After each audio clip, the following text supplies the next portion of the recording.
Hello everyone. In this lesson, we will be looking at the built-in math functions on the lists. Let us begin with the sum method. This method will sum all the elements of the list if they are numbers. For example, here I have created a list of elements with few numerical values, and I am using the sum on this list. Sum and then inside the list means an iterable object.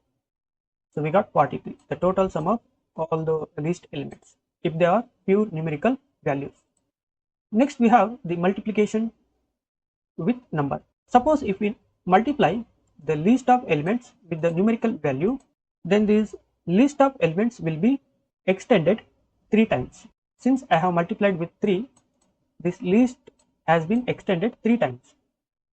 1 up to 10 and again 1 up to 10 and again 1 up to 10. Extended 3 times. Let us see how to concatenate the two lists using the plus operator. Here I have list 18 and list 19. List 18 consists of 1, 2, 3, 4, 5 and list 19 consists of 10, 11, 12, 13. Let us concatenate these two lists using the plus operator. So when we concatenate, the lists are placed side by side.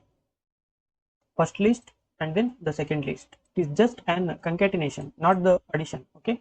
So when we use plus, it is just an concatenation. If we apply sum on these concatenated list, then we will get the sum of the lists. So the total sum of all these elements is 61. Because we are applying sum on this concatenated list.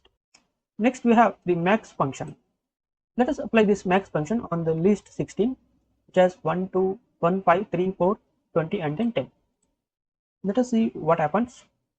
It returns the maximum number, and if we apply the minimum, it will return the minimum value inside the list. Next we have the del operator.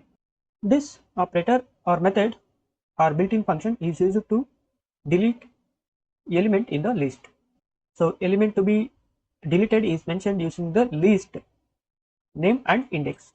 So here I have list 20 with these elements, and I need to delete the element at the index position 2. So I need to mention the list and then the index position to be deleted.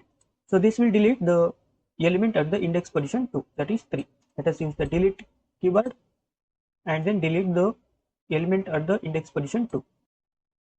So 3 has been deleted because it is at the index position 2. You can also delete a range of values using the slicing index. So end is excluded in the index range.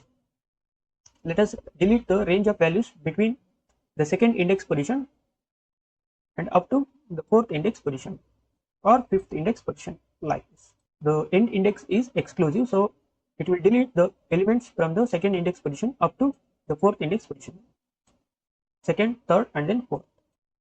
So 3, 4 and 20 have been deleted. We left with 1, 5 and 10. To delete the entire list, we have to just mention the name of the list. For example, to delete the entire list, list 20, I have to mention the list name. After deleting the list 20, if I try to call using the print statement, then we will get an error because I have deleted in this cell and I am trying to call the same list. So name list 20 is not defined. So we will get name error. Let us see the logical operators on list. Here I have list 21 with the elements 1, 2, 3, 4, 5, 6, 7, 8. Let us check whether 2 is present in the list or not using the in operator. This in operator returns true if the element is present in the list 21. Not in operator returns true if the element is not in the list. For example, 2 is present in the list, so this not in will return false, whereas 2 is in the list 21, this print statement will return true. Whereas this print statement 2 not in list means this statement will return false because 2 is actually present in the list 21, and 20 not in list 21 results true because 20 is not present in this list 21. So true because 2 is present in this list 21 and not in will result false because 2 is actually present in the list 21, and 20 not in list 21 results true because 20 is not present in the list 21. Now let us see how to convert the list into a string using the join method. So here we have a list with the string elements, list with all the string elements, and we can use the join method to convert a list with all the string elements to one string. So this join method, let us run this cell first and let us see the join method. So this join method will join all these strings inside the list with space. Okay, so look at here, welcome to Python for Engineers with the space.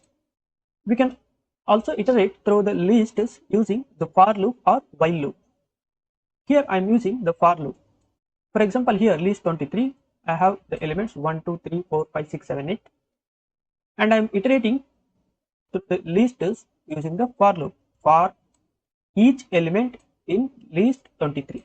Each element in list 23, do this operation, item multiplied by 2.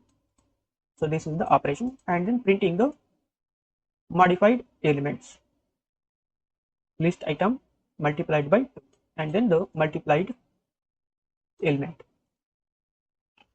So here we can see 1 multiplied by 2 is nothing but 2, 2 multiplied by 2 is nothing but 4, 3 by 2 is nothing but 6, 4 multiplied by 2 is nothing but 8, and so on up to 8 multiplied by 2 is nothing but 16. So iterating through the list objects is very helpful to do some useful operation on the list elements. We can also use some if and else conditions to omit some of the elements as per our requirement. Thanks for watching this lesson. In the next lesson, we will see the list comprehension, which is very important with respect to the lists, and the other methods like list comprehension with the two lists and comparing two lists with the help of the comparison operators, and also changing the elements of the lists, that is nothing but checking the mutability of the list values.